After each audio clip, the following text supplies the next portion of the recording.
Now it's time for the Q&A, so just pick your seat. And please, also the previous speakers, welcome up on stage, and we'll start the Q&A. But I would like to continue a little bit on the fact, on the last note that you said, Francisco, about Osstell Connect, and perhaps initiate the Q&A discussion surrounding that specific topic, because I think it's very important message. And what was shown by Francisco is more or less what you see here. This is what you face when you enter as a user. And there's a dashboard which is specifically designed for you to review your patients, look at your statistics, but also to compare to the rest of your colleagues all around the world.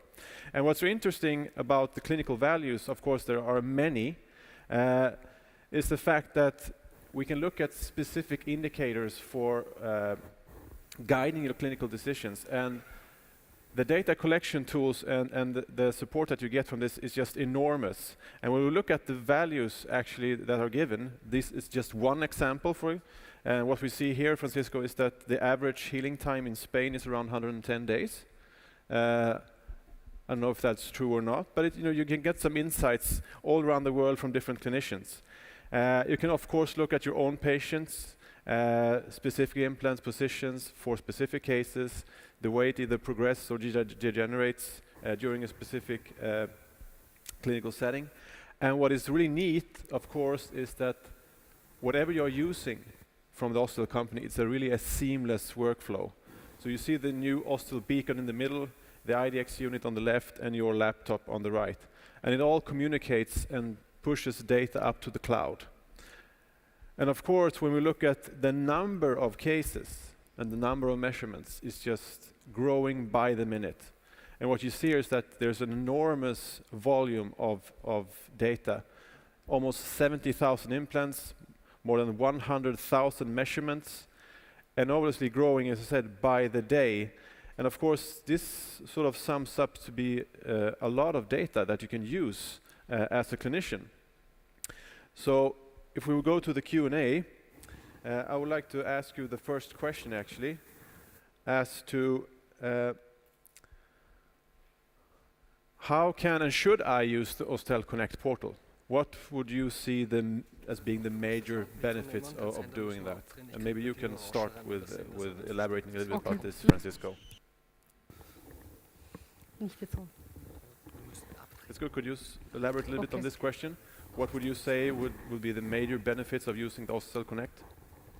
I think if you use the Osstell Connect, you can have an overview of what's happening worldwide, and also to control what you are doing in your daily basis with your patients. Of course, I also have to remit to the checklist manifesto that we also have to be very strict. Every patient that we do, we should measure ESQ, and we should also place if we are doing the early loading, if we are doing the immediate loading, and if we are doing the definitive restoration, just to after that we can evaluate how we are performing. And because all these analytics is going to be individual, you can have it individual, but you can compare worldwide, and you can see how you are performing comparing to other parts of the world. What do you say, Ulrike? In a university-based setting, how would you sort of use this platform? Well, I'm completely with Francesco. I think it just gives you confidence in your treatment protocol, and you can also see is the trend speeding the loading time or not. And I think it's a very effective tool. Also, you have the feeling like being connected as the same. And I think it will be the future. Like you look at Facebook, what your friends do. It's also like a kind of platform which really connects you with your colleagues anonymously, but it connects you and gives you just also a threshold where you are. What do you think, Paul? Many of the things that we read in magazines and books are under idealized circumstances, and we're disconnected from the real-world experiences. Having the opportunity to connect with those who are in private practice, much like ourselves, who are taking on challenges that are unfettered by their efforts because of medical compromises, et cetera, give us a better appreciation for where we might want to be more cautious, where we might want to be more aggressive, and we might get a better understanding of what truly can or cannot be accomplished in our day in, day out practices. So my concern is I want to find out what is going on in the real world, not just what we read in the magazines. Yeah. And another sort of interesting question, I think, probably touches upon this topic a little bit as to both maybe using the Osstell Connect for you as a clinician, but also perhaps communicating a little bit with the patient. We have an interesting question here as to how do you actually use the device for communicating to the patients. Would you care to take that question, Paul, in your practice? Yeah. Usually it's a good introduction as to how I'm going to dispassionately look at determining when they're ready to proceed. So patients understand from the context that decisions aren't simply capricious. They're based upon evidence, and the evidence being that patient who's in my chair. So when I get initial values, if they're very low, I tell the patient that I'm uncomfortable with standard transgingival healing, and I may decide to bury an implant because I want to see success. On the other hand, a patient may want an immediate crown or provisionalization. The numbers may be acceptable, and I can proceed and tell them, yes, I feel very comfortable about that. So patients understand that I'm trying to make decisions objectively and not subjectively, and that I value who they are, not just what they are. And every who is different than the overall what. I'm interested to see, in a university-based setting, how would you say that you would use the Osstell device in that type of fashion? I think it's like the same in private practice. I mean, we also have the pressure to be successful, and success is not the coincidence. And when I see the patient the last time before I refer the patient to the prosthodontic department, I really want to make sure that the implant healed, because when the patient is coming back with the crown in his hands after 2 months or post-loading, this is a failure for me and for the prosto. And I think it just avoids discussions, because you see, like at the time before or when I finish my surgical treatment, which is the last appointment with X-ray and implant stability measurement, I know, like, I'm confident this implant undergoes loading. And I can tell you from my experience that sometimes you really see surprises. And I would have never seen this only on an X-ray, which brings me to conservative loading protocols, or just give me the confidence and say, yes, you can go you can go undergo restoration also after 3 weeks. And I will go back to you, Paul. I mean, in a sort of setting where you have a big amount of referrals to your clinics, would you use the tool also, to communicate with the referring doctors and share that with them? Absolutely. Yeah. Absolutely. Yeah. The question about do I share that information, it's become an expectation by the people who send to me. They expect to see those values. They want to know what they are. They want to have a tracking of what's going on. So I think that in some measure people are sending to me because they know that I'm doing this just not by the seat of my pants, but through some objective means. So yeah, I think everyone who's sending to me at this point believes that I should be doing this, and it's an expectation. Going back perhaps to more specific clinical questions, and there's quite a few questions coming in now, which is really, really good. One that was pointed, I think, towards you, Paul, is there was this really demanding case where there were absolutely no primary stability at all, more or less. And the question was as to, did it increase the ISQ value after the provisional? So the answer is unknown at this point. I haven't waited long enough. I want to wait at least a month before I do it. Have I seen provisionalization enhance it? Absolutely. I think, in fact, that in some instances we wait too long, and that we should be provisionalizing sooner, because that stimulation to the area is an enhancing value for implant stability. And I mean, you were sort of using grafting material in that sense, and I think that one other interesting question maybe that looks upon this as well is as to, I think this is a question for you, Ulrike. Do you think that Osstell allows for the indirect measure of graft maturation? For example, sinus lift, and I mean, you did very interesting studies together with the Dr. Boozer. Well, this is a very difficult question, and I think it just might give you some insight, but not reflect the whole picture. Because as I just showed you, the primary stability is also depending on the anatomy, what you find. For example, we saw that when you have a very thick cortical, or just the feeling, it's not evidence. The feeling is when you have a thick cortical bone thickness, you get a higher primary stability, and I think it's too dangerous to conclude that it also gives insight to the graft maturation. You would agree upon the fact that you have sort of decreased the number of weeks of healing, obviously, using ISQ as the sort of default. Yeah, and I'm very sure that after 8 weeks, we cannot talk about the mature sinus after you have put so much material in. So I'm sure that there's still some healing going on, but you see that there is a current, or there's a stable measurement in the time. So that's why I'm confident.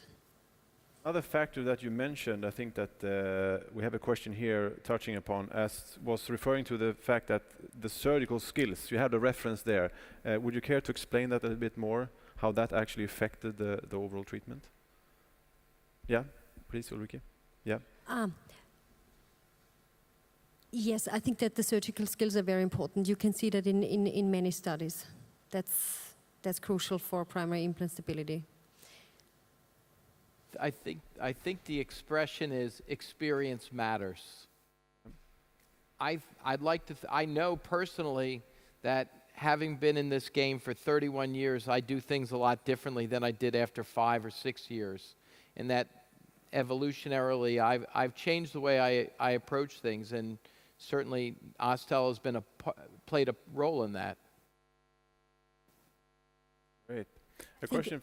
Yeah, sorry. I mean, I just see it from the study that I cited, the first one from my colleague from Graz. The study clearly says that you're more precise. When you're fast drilling. But I also, because when you're slow drilling, I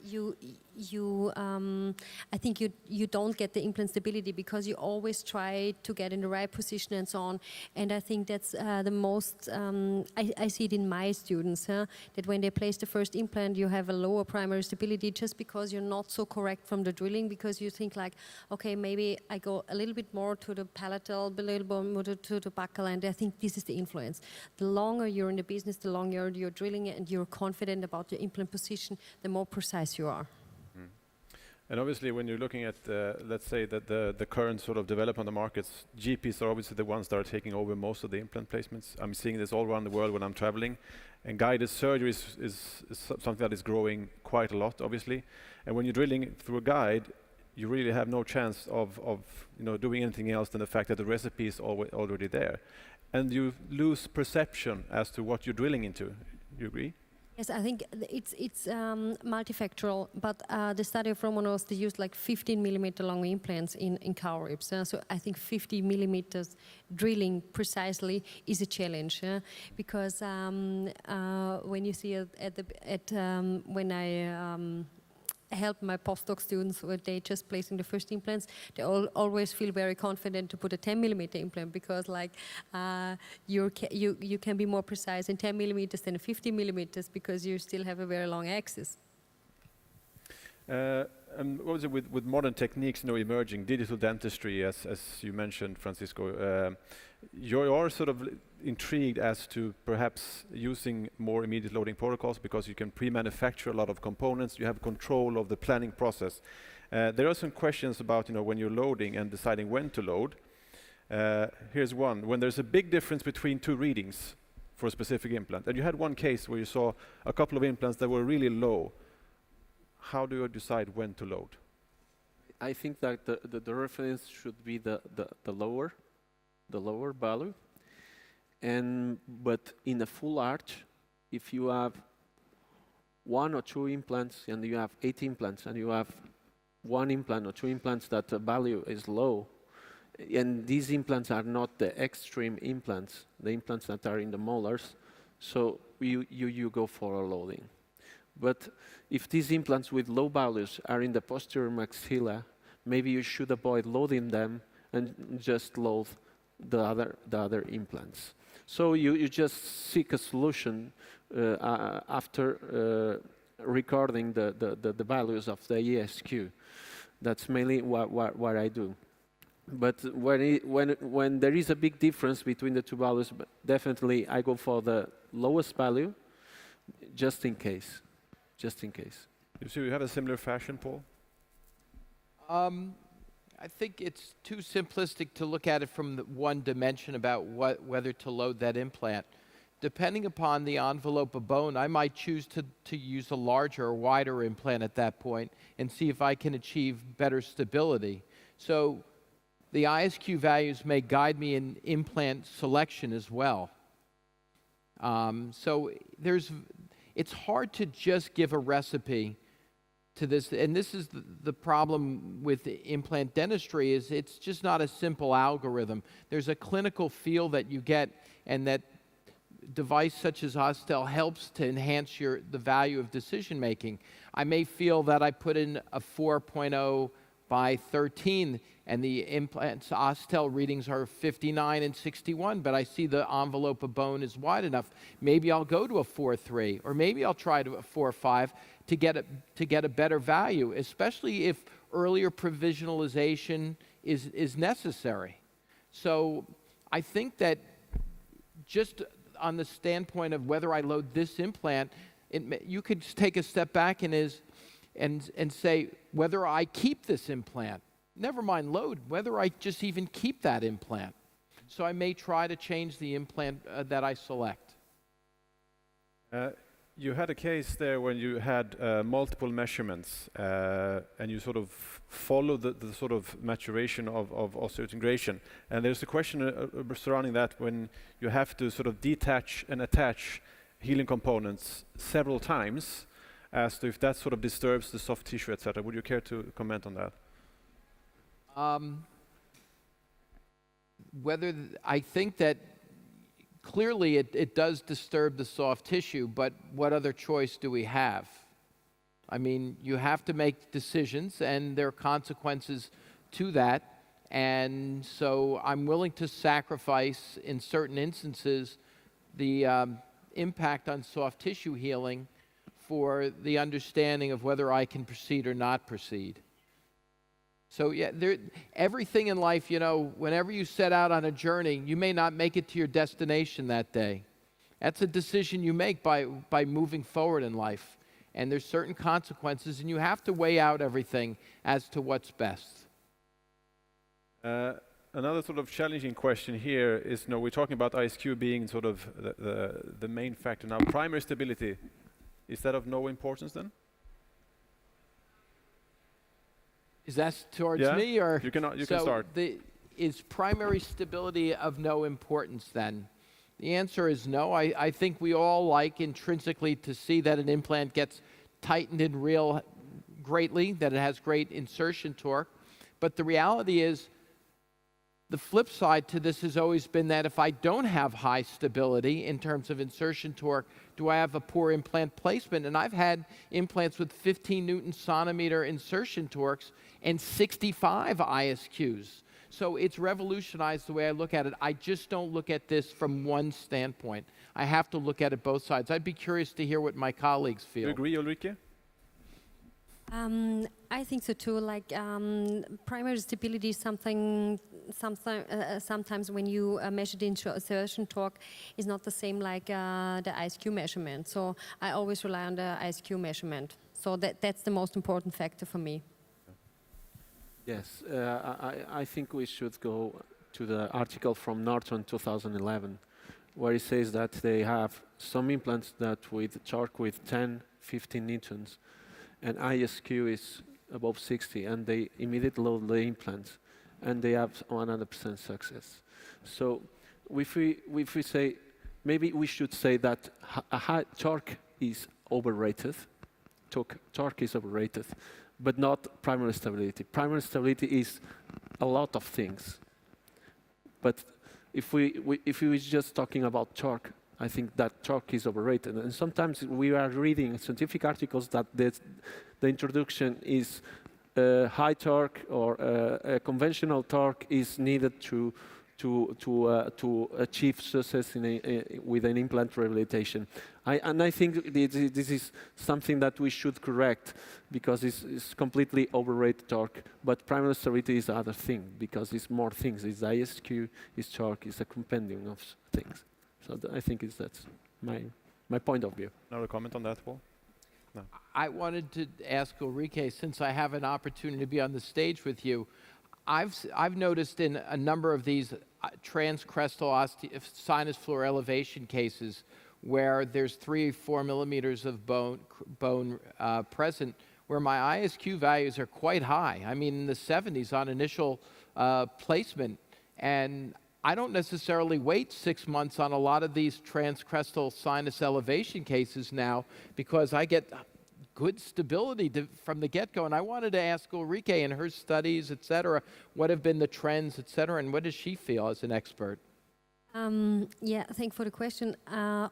We saw the same phenomena, and you can see also in the lines that some implants with simultaneous sinus floor elevation had primary stability 80 ISQ. Yeah? And what we found is they don't stay with 80, they dropped down, they had a decrease, but they still were over 70, so that's the reason why we loaded it. So I think there are also different factors from your drilling protocol, from the implant you use. Do you have a press fit or not? We use this tissue level implants, which have a kind of grip in the neck. So I think these are different factors. And I also feel very confident that when we have a high primary stability and the measurements the weeks after look good, you can go for earlier loading. And that's the reason, or that's the use of this device. Yeah? And just because you said, like, how do you communicate it? I think it's very good for the patient just to show him or her how the implant stability develops, and then you can also go into much earlier loading protocols. And when something goes wrong, then the patient is always very with you, because he or she really saw the development and was confident that loading is the right time. Yeah.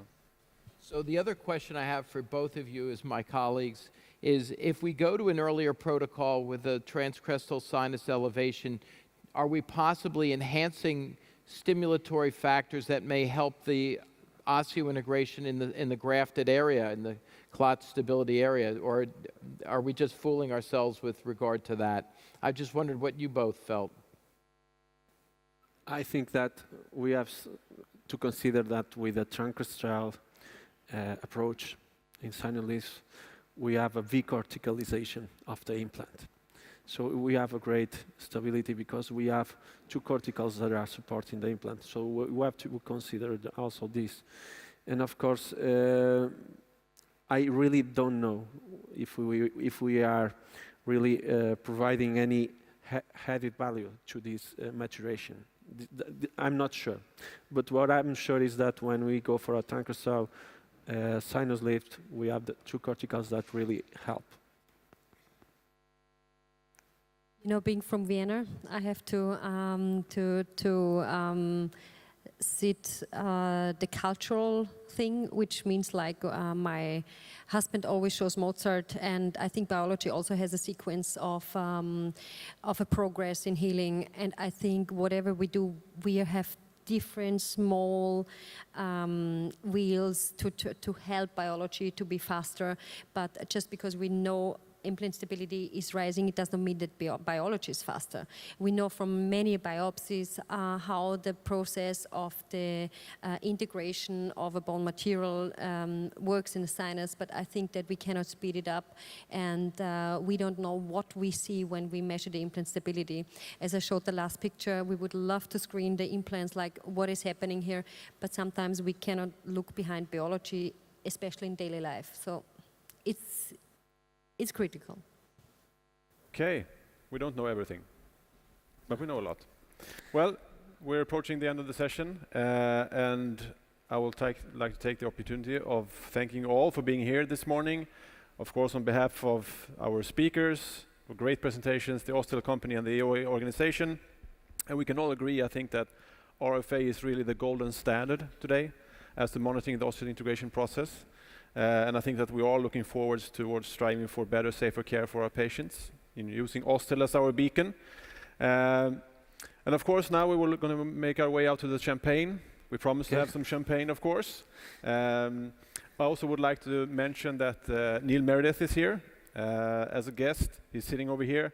Of course, Neil Meredith is the inventor of RFA for dental implants and the founder of Osstell. So please make sure that you say hello to him and let him answer some questions. And from stage, I hope that you have a great EAO meeting, and I hope to see you next year in Lisbon. Thank you so much.